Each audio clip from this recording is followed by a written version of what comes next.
The great hall of Veldren Castle had never burned so many torches at once.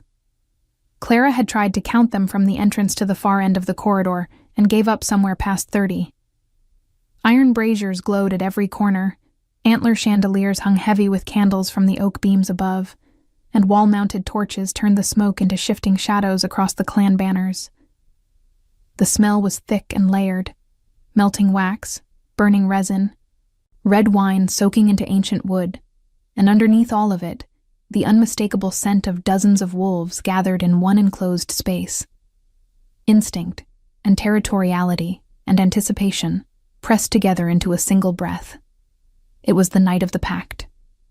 Once every 3 years, the pack leaders of the Kingdom of Veldren gathered at the castle to renew their oaths of loyalty to the crown, seal new agreements, and though no one said it plainly, present eligible women to warriors from other packs. It was politics dressed as celebration. Everyone understood. No one acknowledged it aloud. Clara understood it perfectly well. She had crossed the stone gate with her golden braid, pinned with a ribbon of blue silk, that her cousin Mara had spent the entire afternoon searching for at the bottom of a travel chest. Mara was 3 years younger, and had spent the last hour before their arrival reinforcing the hem of Clara's gray wool cloak with careful stitches, her tongue pressed between her teeth as she worked the needle through the fraying edge. "You need to look worthy," Mara had said, not looking up from her work. "Not wealthy, worthy. There is a difference." Clara had agreed without speaking. Worthy was what she could manage. The daughter of a landless beta who had died when she was 12, Clara had grown up at the edge of the Grey Pack, never fully inside it, never fully without it. Her mother was a respected healer, which guaranteed them a roof and food through every winter, but it gave them no title, no name that carried weight in a great hall, no seat at the high table. At 24, Clara knew her place well, useful, overlooked, and easily forgotten. Except to Edrin. Edrin was the son of the Grey Pack's beta counselor, brown-haired, with a smile that arrived in the room before he did. For 2 years, he had sought Clara's company with a regularity she had learned to read as intention. Walks to the grain mill at the edge of the village, small offerings left at her mother's door, a cluster of bilberries, a wedge of cured cheese wrapped in cloth. Words spoken close to her ear in a low voice that sounded like, "I choose you," without ever quite using those words. The week before the night of the pact, Edrin had finally spoken plainly. He told her he would present her to his family that evening, that he would cross the great hall and greet her by name in front of everyone, that in the language of pack law, that gesture was equal to a declaration.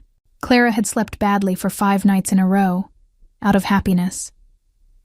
Now she stood near one of the stone columns in the great hall, holding a cup of red wine she had not drunk, watching the main entrance with an attention she was trying to disguise as indifference. "You have been staring at that door long enough to carve it from memory," said a voice beside her.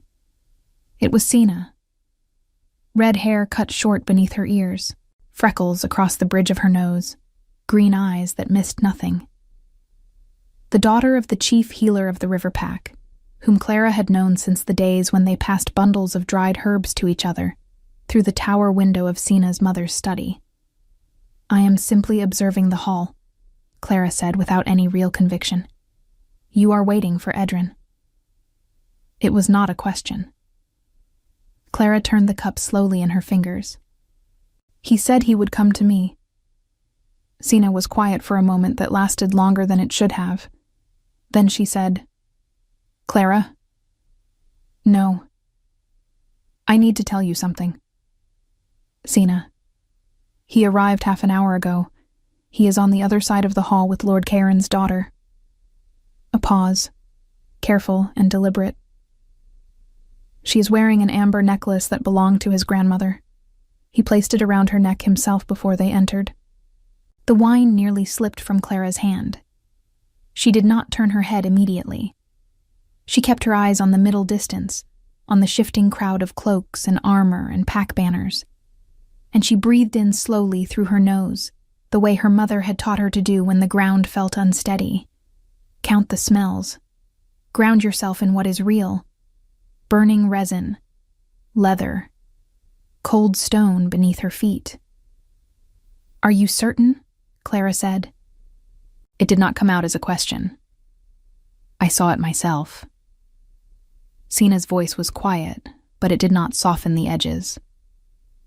I am sorry. Clara finally turned her head. Across the hall, past the long tables crowded with pewter goblets and platters of roasted meat, past the cluster of warriors from the northern packs comparing sword hilts near the far pillar. There was Edrin. He stood with his shoulders relaxed and his smile already deployed, leaning slightly toward a young woman in a deep green gown whose dark hair was pinned in elaborate coils. The amber necklace caught the torchlight at her throat like a small warm fire. He looked comfortable. He looked like a man who had made a decision and felt no particular difficulty about it. Clara looked at him for 3 full seconds. Then she looked away. Right, she said. The word came out flat and even, which took considerable effort. We should go, Sina said softly, already half turning. I can make our excuses to the gate warden. No one will notice if we... No. Sina stopped. Clara set her untouched cup of wine down on the edge of the nearest table, with a steadiness that surprised even herself. She straightened the fall of her gray cloak.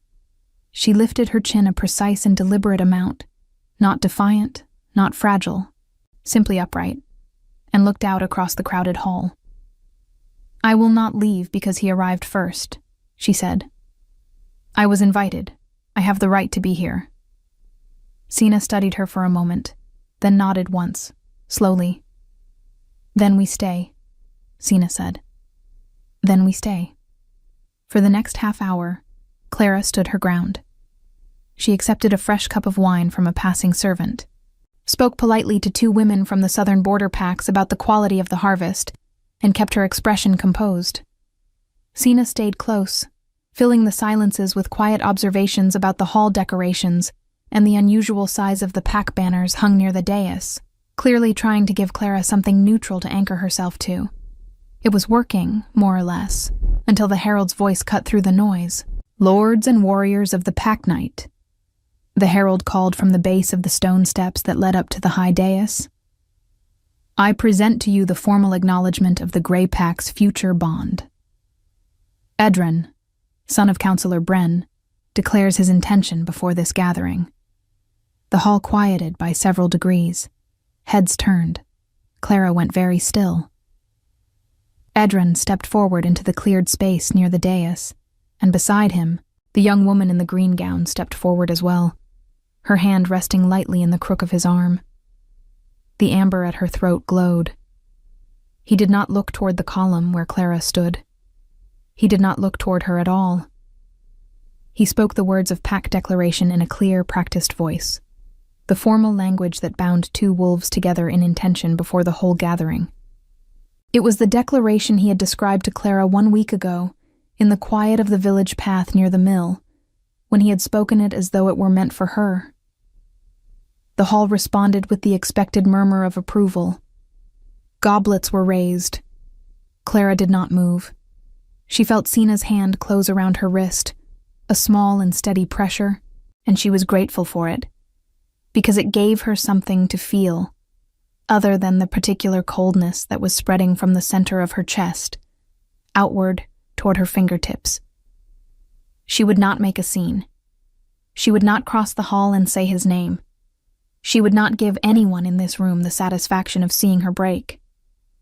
She turned toward the side corridor that led to the outer courtyard, intending to find the cold night air and a moment of quiet, before she had to find the composure to walk out through the main gate with her head level. She had taken 4 steps when she heard Sina make a very small and very specific sound behind her. Not alarm, not pity.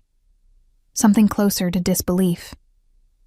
Clara slowed and then stopped, because 3 men had just walked through the side entrance at the far end of the corridor, and even from a distance, even through the noise and smoke of the great hall, something about the way they moved made the crowd part, without anyone appearing to decide to move. The first man through the side entrance was broad across the shoulders and wore a grin like someone who had arrived late to a feast on purpose, just to make an entrance. His hair was the color of dark copper, pulled back loosely, and he moved through the corridor with the particular ease of someone who had never once in his life been told to wait. He said something to the man beside him and laughed at his own words before they were finished. The second man was leaner, with sharp features and pale gray eyes that swept the room the way a blade sweeps a surface. Not looking for something specific, simply cataloging everything at once. He wore a half-smile that suggested he found the entire gathering mildly entertaining, the way one might find a traveling performance mildly entertaining. Pleasant enough, not worth genuine investment. And the third man said nothing. Did not smile. Did not sweep the room. He simply walked in, and the room rearranged itself around him. Clara could not have explained it precisely. He was not the tallest man present, though he was tall. He was not the most decorated, though the dark leather armor crossing his chest and the black fur mantle at his shoulders marked him as someone of considerable rank. His hair was black and long, pulled back in braids that fell past his collar, and his eyes, even from across the crowded hall, were the particular blue of deep water in winter. There was a faint scar along his jaw, thin and old, the kind that had long since stopped telling its story. He walked at the same pace as the men beside him, and somehow still appeared to be the fixed point around which everything else moved. Clara realized she had stopped walking entirely. Behind her, Sana had gone very quiet, which was itself unusual enough to be alarming. "Sana," Clara said low, not turning around. "Who are they?" "The one laughing is Lord Cassian of the Iron Peak Pack," Sina said, her voice carrying the specific, careful tone of someone choosing words deliberately. "The sharp-faced one is Commander Roll. He leads the King's advance guard. And the third one." A pause. "Clara," Sina said. "That is King Darius." The name landed in Clara's chest like a stone dropped into still water.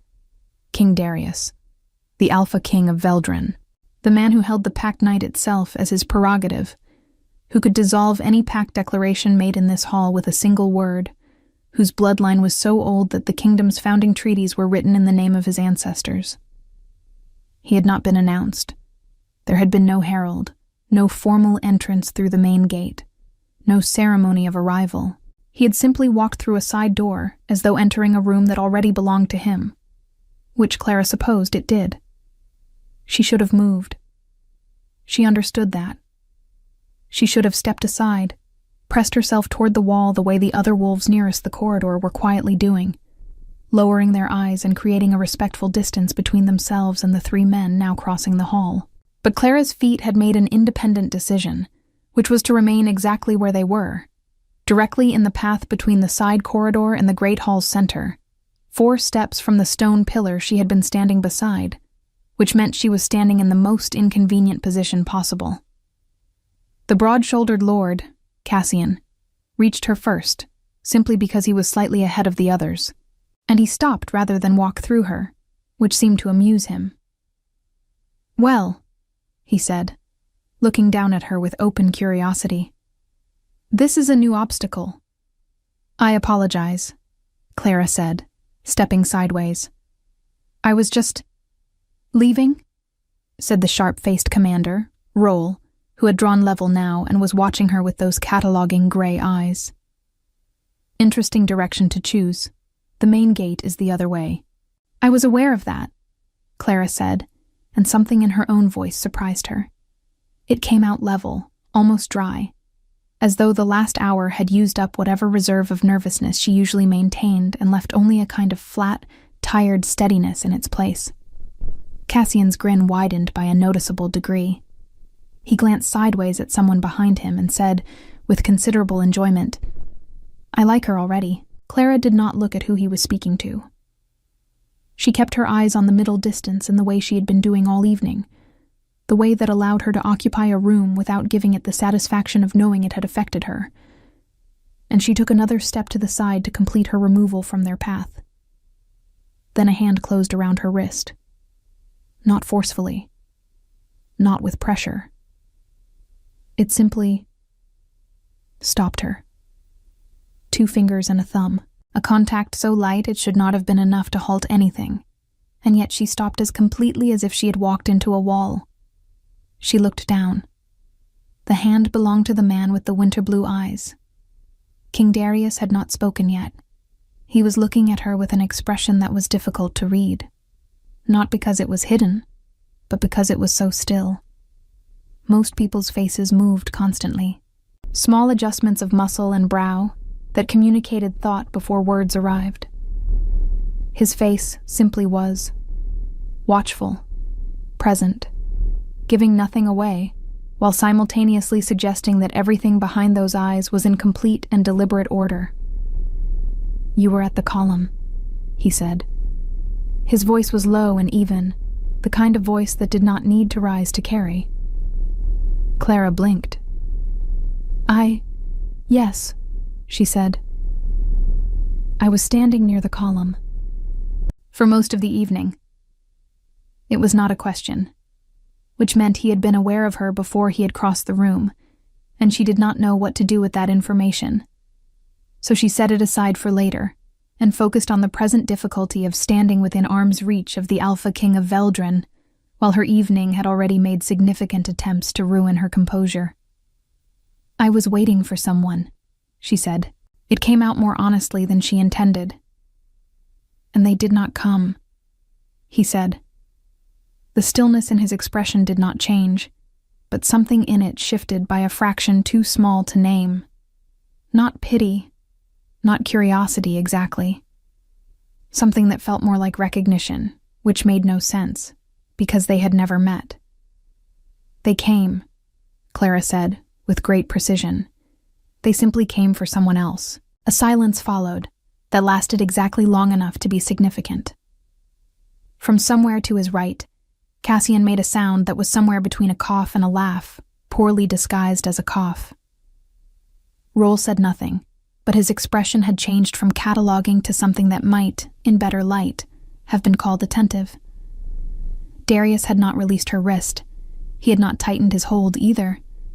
The contact remained that same impossible lightness, 2 fingers and a thumb, as though he were simply noting that she was there, and preferred to keep the note. "What is your name?" he said. "Clara," she said. "Of the Grey Pack. My mother is the pack healer." He studied her for a moment with those still, winter blue eyes. "Clara," he repeated, and the way he said it was entirely neutral in tone, and somehow still managed to sound like a decision. Then, from the direction of the main dais, a new voice broke across the hall, louder than it needed to be, carrying the particular weight of someone who had learned to project authority and had never found a reason to stop. "My Lord King." It was Edrin's father. Counselor Bren, a heavy-set man in the ceremonial gray sash of the Grey Pack, was crossing the hall toward them with the expression of a man who had just realized something significant was happening near the side corridor and felt it was his political duty to insert himself into it. Beside him, half a step behind, was Edrin. Edrin had seen Clara now. She could tell because his easy, settled expression had developed a small and specific fault line across it, the kind that appeared when something unexpected arrived in a situation a person thought they had already resolved. Counselor Bren reached them and bowed, deeply and correctly. "We are honored by your presence, my king," he said. "I did not know you would attend personally this year." "I attend when I choose to," Darius said. His hand had released Clara's wrist at some point in the last few seconds. She was not entirely certain when, because she had been watching Edrin, and Edrin had been watching her, and neither of them had spoken. He looked, she thought, the way a person looked when they had made a choice they were confident in, and then turned a corner to find the ground had shifted beneath it. She did not feel satisfaction at that observation. She felt mostly very tired. "This woman," Counselor Bren said, with the smooth, redirecting tone of a man skilled at managing inconvenient details. is of our pack, a healer's daughter. We are honored she could attend, of course, but I imagine the king has more. I was speaking with her, Darius said. The counselor stopped. The hall, which had been watching with the sideways attention of a crowd pretending not to watch, went several degrees quieter. Of course, Bren said, after a pause that was not quite long enough to be disrespectful. Of course, my king. Darius looked at Clara again, and there was something in that look, unhurried, direct, asking nothing and noting everything, that she did not have a name for yet. But she thought she might want one. The night had taken a turn that Clara had not anticipated in any version of how she had imagined this evening going. She had imagined, in the days before the pack night, a quiet declaration and a walk home through the cold with something warm settled in her chest. She had imagined Mara waiting up with a candle and asking every detail twice. She had not imagined standing in a corridor of Veldrin Castle while the Alpha King of the realm looked at her as though she were a sentence he was deciding whether to finish. Counselor Bren had retreated with the careful dignity of a man who understood he had been dismissed without being told so in words. Edrin had gone with him, and Clara had watched them go with the particular blankness that follows a significant emotional event, when the body has simply run out of the energy required to feel it fully. Cassian, meanwhile, had found himself a goblet of wine from somewhere and was leaning against the nearby pillar with the relaxed posture of a man watching a performance he had personally arranged. So, he said, to no one in particular but clearly to everyone. Clara of the Grey Pack, healer's daughter, standing alone at a column all evening, waiting for a man who declared his bond to someone else in front of the entire hall. Cassian, Roll said, in the tone of a man who had deployed that single word many times before, with inconsistent results.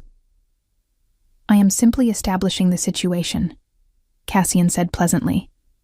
For clarity.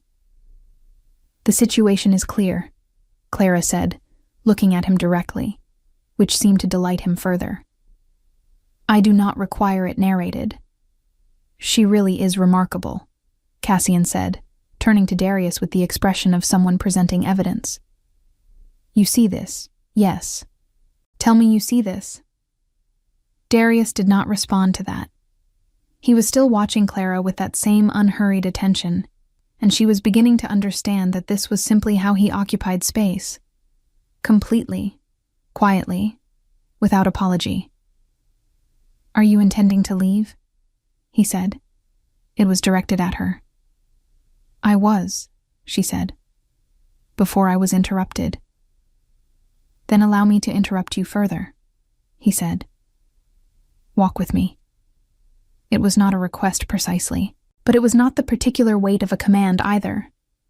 It existed in some space between the two that Clara did not have a name for, and it was delivered without expectation, as though he had said it, and would now wait to see what she decided. And whatever she decided would simply be what happened next. Sina had appeared at Clara's shoulder at some point in the last few minutes, drawn forward from whatever wall she had pressed herself against when the Alpha King had entered the corridor. She was standing very close and making no sound, which for Senna was extraordinary restraint. Clara looked at her. Sena looked back with the green eyes of a woman who was screaming internally at considerable volume, but had committed to expressing none of it. Clara turned back to Darius. Very well, she said. They walked along the inner corridor that ran parallel to the great hall, torches spaced at intervals along the stone wall, the noise of the gathering muffled now to a low, steady hum. Cassian and Roll remained in the hall, though Clara suspected Cassian at minimum was watching their departure with his goblet raised in something resembling a private toast. For the first several steps, neither of them spoke. Clara was aware of his presence beside her, the way she was aware of a fire in a room. Not from looking directly at it, but from the warmth it displaced in the air around it. He moved without sound, which was unusual for a man of his size and the weight of his armor. You handled that well, he said, after they had walked perhaps 30 paces. I handled nothing, Clara said. I simply stood where I was and did not fall down, which I will admit required more effort than it should have. Something shifted at the corner of his mouth. It was not quite a smile. It was more the shadow a smile might cast slightly before the smile itself arrived. She noted that it changed his face considerably, made it less like carved stone, and more like something that had been carved from stone, but then decided it preferred to be inhabited. "That is still handling something," he said. "Perhaps," Clara said, "but it is the smallest possible version of it." They had reached a narrow window cut into the corridor wall, one of the arrow-slit openings that looked out over the outer courtyard, and through it came a thread of cold night air carrying the smell of frost and pine from the forest beyond the castle walls. Clara stopped at it without deciding to stop, simply because the cold air was a relief against her face. She looked out at the dark shape of the pines against the night sky and breathed it in. "He told you he would choose you," Darius said. She did not turn around. "He implied it carefully enough that I was able to hear it as certainty," she said. "That is probably the more accurate account." "And you believed him?" "I wanted to believe him," she said. "Which is not quite the same thing, but it behaves similarly until it stops." The cold air moved through the arrow slit and lifted the loose ends of her braid against her cheek. She tucked them back with 2 fingers and turned from the window to find him watching her with that expression that gave nothing away and somehow still communicated something. "Why did you stop me in the corridor?" she asked. A pause. Not the pause of someone deciding whether to answer, but the pause of someone deciding how much of an answer to give. "You're sent," he said. Clara blinked. "I beg your pardon." "When I entered through the side passage," he said, looking at her steadily, "I caught a scent that did not belong to anyone I recognized. It was—" He stopped, choosing the word with deliberate care. "Unusual." "Unusual," she repeated. "Uncommon," he amended, and something in the way he said it suggested this was a significant distinction. "I needed to know whose it was." Clara did not know what to say to that, so she said nothing for a moment and looked at him instead, at the braids and the winter eyes and the old scar along his jaw, at the way he stood as though the stone beneath his feet was simply an extension of the authority he already occupied. "I am a healer's daughter from the edge of a pack with no land," she said carefully. "My scent cannot be particularly remarkable." "And yet," he said. 2 words that declined to explain themselves. From down the corridor, the sound of the hall swelled briefly as a door was opened and then muffled again as it closed. Somewhere in the hall, Mara would be wondering where Clara had gone. Sina would be managing the situation with the competence she applied to all situations, but she would also be storing every detail for a later conversation that would be extensive and possibly relentless. "My Lord King," Clara said, because she felt the conversation had reached a point where it required a kind of naming. "I am not certain what it is you want from this." He studied her for a moment. "Neither am I," he said. "Not entirely." That honesty, delivered with the same flat evenness as everything else he said, was somehow more disarming than anything calculated would have been.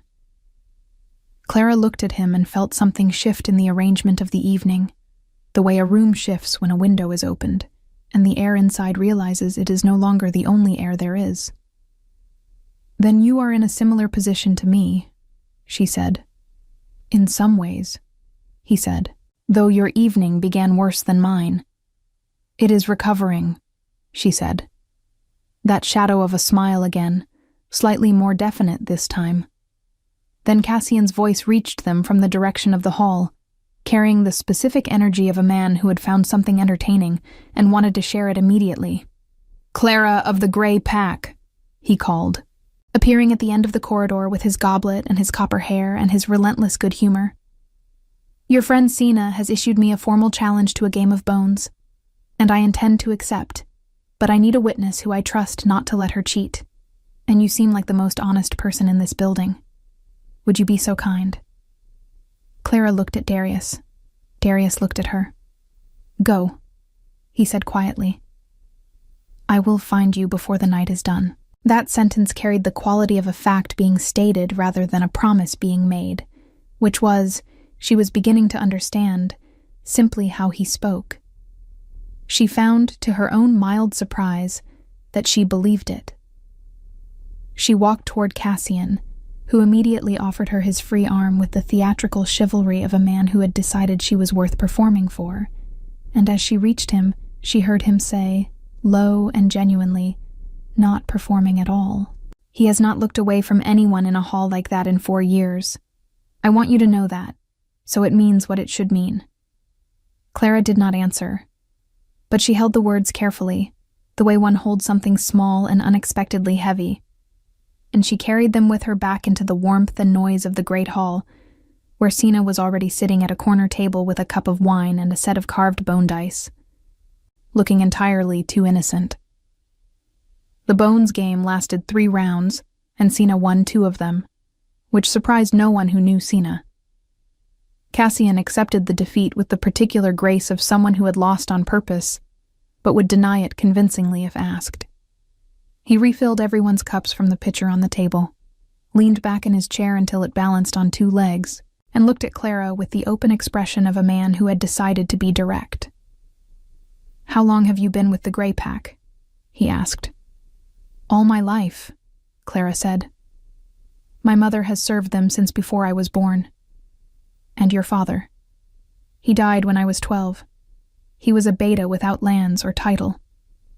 She said it simply, because it was simply true, and she had long since stopped carrying it as an injury. "He was a good man.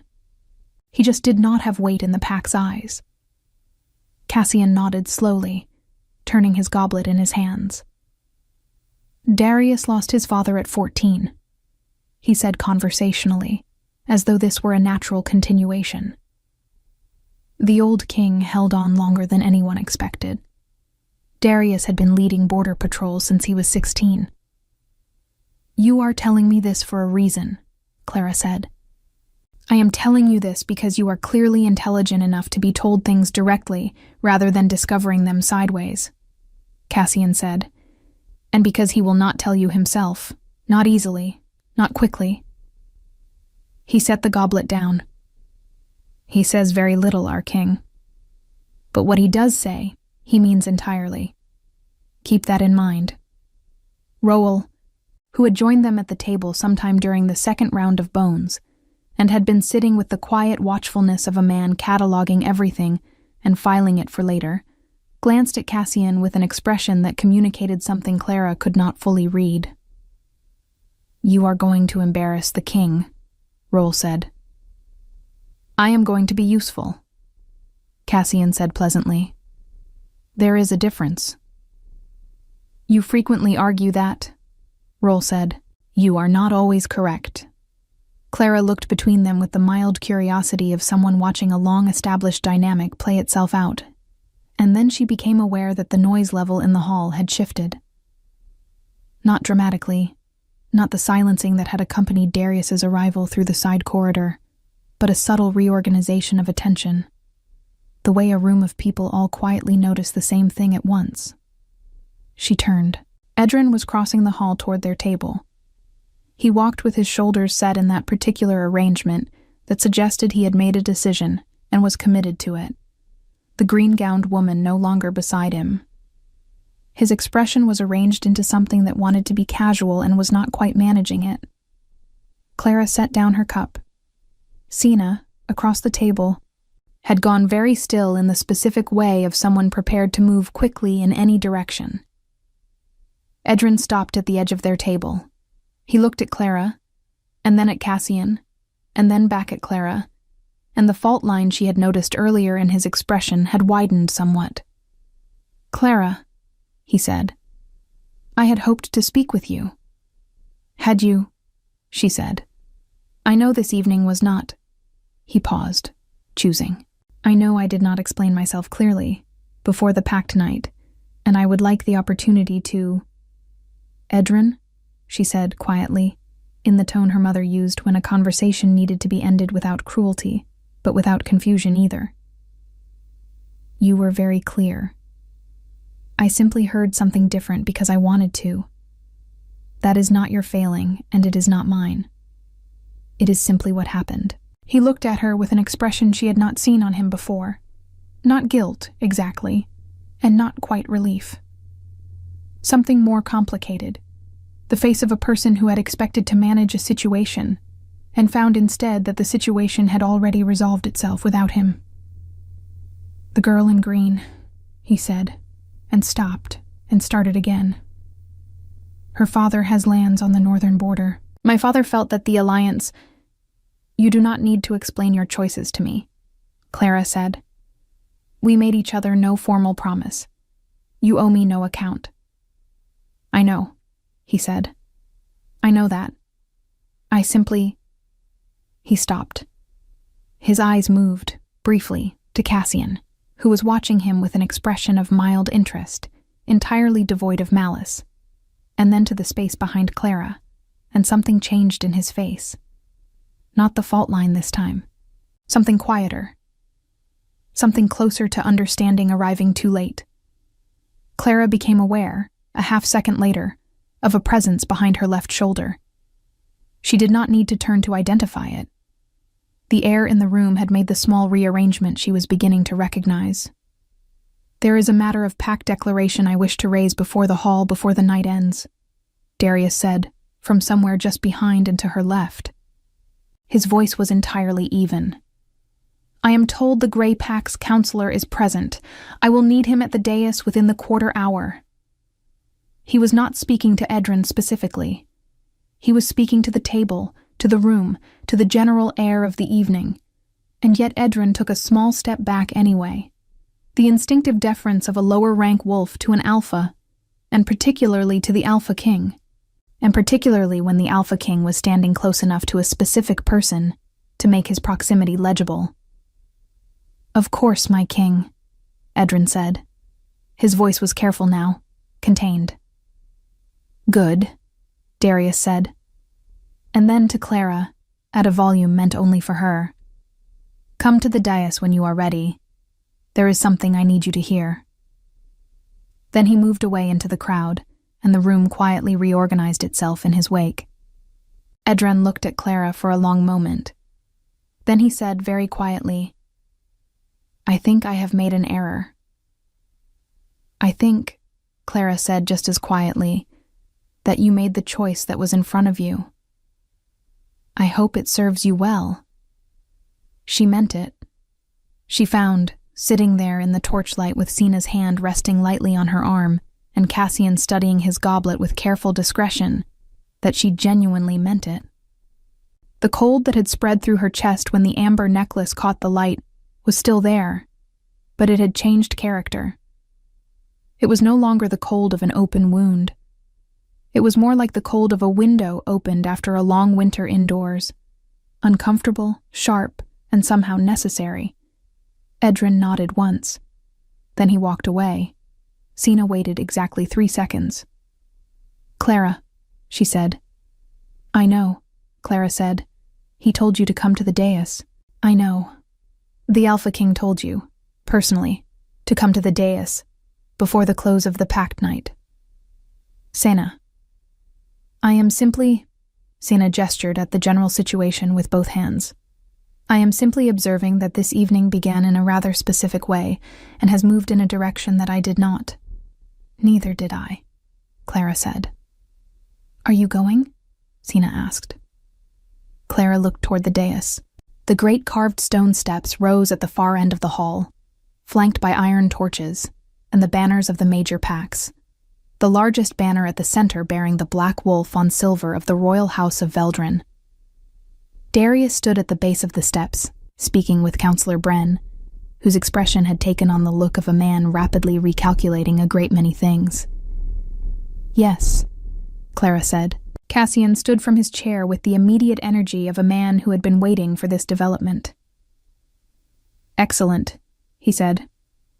Rowell, we should position ourselves somewhere we can observe without being obvious. We should do no such thing, Rowell said, and was already standing. Clara smoothed the front of her cloak, tucked the loose end of her braid back against her shoulder, and walked across the great hall toward the dais. The crowd parted for her. Not the way it had parted for Darius, which was instinct and hierarchy, and centuries of wolf nature responding to pure alpha authority. It parted for her more slowly, with the uncertain deference of a room that had not yet decided what she was but had noticed that something had changed, and that the change was connected to her, and that perhaps it was worth being careful. She climbed the 2 stone steps to the base of the dais. Darius turned from his conversation with Counselor Bren and looked at her, and in his expression was the same steady, unhurried attention that had characterized every moment of the evening. But there was something else in it now, something that had not been there in the corridor. A directness, a quality of having decided. "I have something to propose," he said, low enough that only she could hear. "I am listening," she said. "The Pack Knight allows for a king's declaration," he said. "It is rarely used. It supersedes all other declarations made in this hall on this night." He paused. "It allows the king to name a person under royal protection and pack consideration, to acknowledge them formally before every leader gathered here." Clara looked at him carefully. "That is a significant thing," she said. "Yes," he said. "You have known me for less than 2 hours," she said. "I am aware," he said. "And yet you are considering this." "I am not considering it," he said. "I have decided it. I am telling you first, because the choice of whether to accept it belongs to you." The hall hummed around them. Somewhere behind her, she was fairly certain she could hear Cassian not breathing on purpose. "Why?" she asked, not challenging, genuinely asking. "Of everything you saw in this hall tonight, why this? Why me?" He was quiet for a moment, and when he spoke it was with the same plainness he had used all evening. The flatness that was not coldness, but simply the absence of performance. "Because you stood at that column for 2 hours waiting for someone who did not deserve the waiting," he said. "And when he declared himself to another, you set down your cup, straightened your cloak, and decided to remain standing." A pause. "And because your scent has been telling me something since the moment I walked through that door, and I have learned not to ignore what my wolf knows before my mind does." Clara breathed in slowly. The smell of the hall, candle wax and wine and burning resin and cold stone, was steady and real around her. "If I accept," she said, "what happens? You will be named under royal consideration before every pack leader in this kingdom," he said. "You will leave this hall tonight with a status no one in this room can override. And I will ask to know you better, properly, without the noise of a hall around us." He looked at her steadily. "That is what happens. Nothing more than what you choose. Nothing less than what you are owed." Clara looked at him for a long moment. Then she said, "Ask me." The herald's voice rang through the great hall with the particular resonance of stone walls built to carry sound. "By right of the Pack Knight and the ancient law of Veldrin, His Majesty King Darius of the royal house invokes the king's declaration." The hall did not simply quiet. It stopped. Every conversation, every movement of goblet to lip, every murmured negotiation between pack counselors, all of it suspended at once, as though the air itself had been asked to hold still. Clara stood at the base of the dais steps, beside Darius, and felt every pair of eyes in the room find her at the same moment. She kept her chin level. She kept her hands still at her sides. She thought of her mother, who had walked into burning villages to tend the wounded and had never once walked faster than was necessary, because she said that the pace at which you moved told people what you thought of the ground beneath your feet. Clara thought the ground beneath her feet was worth walking on steadily. "Clara of the Grey Pack," the herald continued, "daughter of Healer Mira, is hereby named under royal consideration and the direct protection of the crown of Veldrin. Let every pack leader present, bear witness and record. The silence held for 3 full seconds. Then Counselor Bren, to his considerable credit, bowed. And because Bren bowed, the other counselors bowed, because the law of the Pact Knight was older than any of their objections, and the Alpha King's declaration within these walls was not a thing that could be argued with publicly without consequences that no pack leader present was willing to invite. Clara heard from the direction of the corner table behind her Cassian say, very quietly but with profound satisfaction, "There it is." Darius stepped down from the base of the dais to stand beside her, and his presence at her shoulder was so steady and so warm that she felt the last of the evening's cold leave her chest in a single long breath. He did not take her hand. He did not speak again to the room. He simply stood beside her, which was its own kind of statement, the kind that required no words and could not be misread. Across the hall, Clara found Edrin without looking for him. He was standing near the far pillar with the green-gowned woman beside him, and his expression was the expression of a man who had understood something too late to do anything useful with the understanding. He was not cruel, she thought. He had never been cruel. He had simply made the calculation that was in front of him and found it satisfactory, and had not looked far enough ahead to see what the calculation had cost him. She did not feel triumph.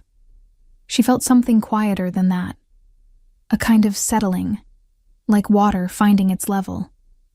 She looked away from him and did not look back. Sina found her near the side corridor 10 minutes later, while the hall was still processing the evening's rearrangement, and the pack counselors were gathering in murmuring clusters to discuss what the King's declaration meant for the politics of the Grey Pack's standing. Sina stopped in front of Clara and looked at her for a long moment with those green eyes that had known her since they were girls, passing herbs through tower windows.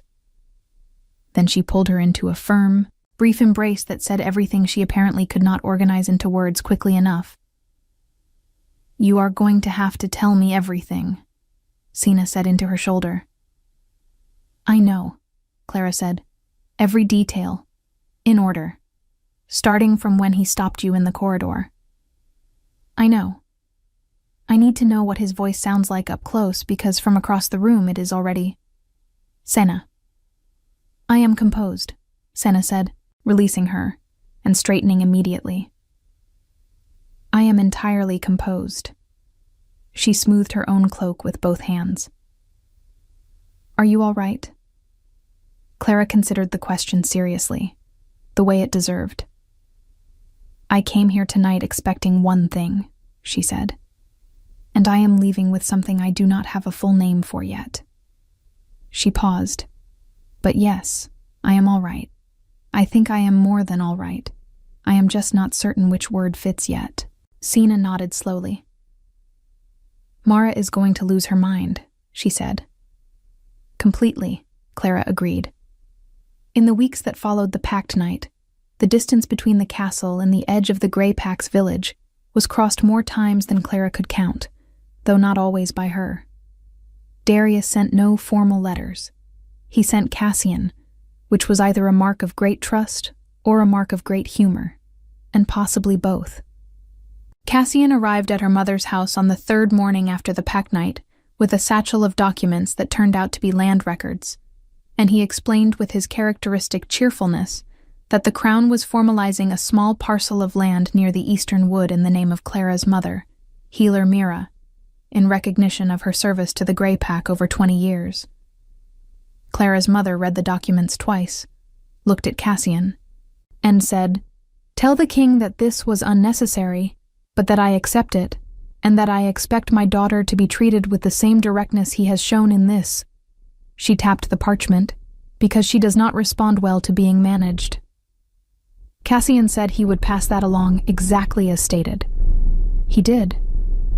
Clara knew, because Darius mentioned it, the next time he came himself, with the shadow of that almost smile at the corner of his mouth. He came on the 7th day. He rode without ceremony, with only Roll and 2 guards, and arrived at the edge of the village in the late afternoon, when the light was the color of old bronze through the pine trees. Clara met him on the path near the mill. The same path where Edran had once walked beside her and spoken words she had heard as promises. The comparison arrived in her mind and then receded, gently and without bitterness. The path was just a path. It did not belong to any particular memory more than any other. They walked for an hour, then 2. The conversation moved in the way that conversations move, when two people are both accustomed to saying what they mean and have decided, quietly and without announcing it, to say it to each other. He told her about the border territories, about the disputes between the northern packs that kept the royal court occupied through half of every year. She told him about her mother's work, about the winters when the sickness moved through the village and they slept in alternating shifts, so someone was always awake to tend the fires in the sick room. He listened the way he did everything, completely, without interruption, giving her words the full weight of his attention. She asked him about the scar on his jaw. He was quiet for a moment, and then he said, "A border raid. I was 19. The man who gave it to me was trying to reach my second-in-command, who was injured and on the ground." A pause. He did not reach him. "Of course he did not," Clara said, and that almost smile arrived, more definite this time, closer to the real thing, and she stored the sight of it carefully. By the first frost of the season, the thing between them had a name, though they had not used it yet in so many words. It lived in the way he stood closer to her than was required by any practical purpose, in the way she had stopped preparing what she would say before she said it, because she had learned that he preferred her unrehearsed. It lived in the moment. One gray afternoon in the castle library, where she had been invited to consult the royal healer's archive for her mother's research, when she turned from a shelf of old manuscripts to find him in the doorway watching her, and something in his expression was so unguarded that she understood he had not expected her to turn at that precise moment, and had not had time to arrange his face. What was on his face, unguarded, was something so simple and so certain that it required no interpretation. She looked at him and said, "You could just come in. You do not have to stand in the doorway." He came in. He sat across the table from her while she worked, reading through military dispatches that required his attention, and they spent 2 hours in the same room in a silence so comfortable it felt like a thing they had built together without noticing. It was in that silence that Clara understood she had not lost something on the night of the pact. She had simply been standing in the wrong place, waiting for the wrong door to open, while the right one stood in a corridor she had not thought to look down. The formal bonding ceremony was held at midwinter in the great hall of Veldrin Castle, under the black wolf banner of the royal house. Mara had spent 3 days on Clara's dress, pale silver wool with careful stitching at the cuffs and hem, and had cried twice while finishing it, and denied both times that she was crying. Sina stood at Clara's left through the entire ceremony with her hands folded, and her composure absolutely intact, except for the moment when Darius spoke the formal bonding words in his low, even voice, at which point Sina pressed her lips together very firmly and looked at the ceiling. Cassian wept openly and announced that he was not ashamed of it. Rowell stood at Darius's right and maintained his expression of professional neutrality right up until the moment Clara said the answering words of the bond, clear and steady and without hesitation. And then something moved briefly across Rowell's face that was unmistakably fond. Clara's mother sat in the first row in a gown of deep blue that the crown had arranged for her, and she watched her daughter with the expression of a woman who had spent 20 years tending other people's wounds and had quietly, privately, hoped that the world would one day be generous to the one person she could not heal on behalf of. The world had been generous. When it was done, and the hall broke into the sound of voices and raised goblets, and the warmth of the gathered packs, all of them, including the Grey Pack, whose counselor bowed to Clara now with the careful respect of a man who had recalculated everything. Darius took her hand, not formally, not for the room, just his hand finding hers at their sides, fingers closing with the same quality that had characterized everything about him, quiet, deliberate, entirely certain, She looked up at him. "Well?" she said. "Well," he said, with the realest version of his smile yet. The one she had been collecting pieces of for months, and now finally had whole. Outside, the first snow of winter was falling on Veldren Castle. The pines beyond the walls held the cold without complaint. The torches burned steady in the great hall, and the banners of every pack in the kingdom hung in the same air as the silver wolf Clara now wore at her throat. A small pin Darius had placed there before the ceremony, without ceremony, in the corridor outside the hall, saying only, "This was my mother's." It should be worn by someone who does not need it to tell them who they are. She had held that for a moment, and then put it on. She wore it still. Inside the hall, the warmth of the gathered kingdom pressed close, and Clara of the Grey Pack, Clara of Veldren now, by bond and by name, stood beside the man who had stopped her in a corridor on the worst night of her life, and asked her name as though it were the most important question in the room. It had been, she thought. It simply had taken her a little while to understand that. There was no version of this ending that required more. No door left open, no thread left loose. The hall was full and warm.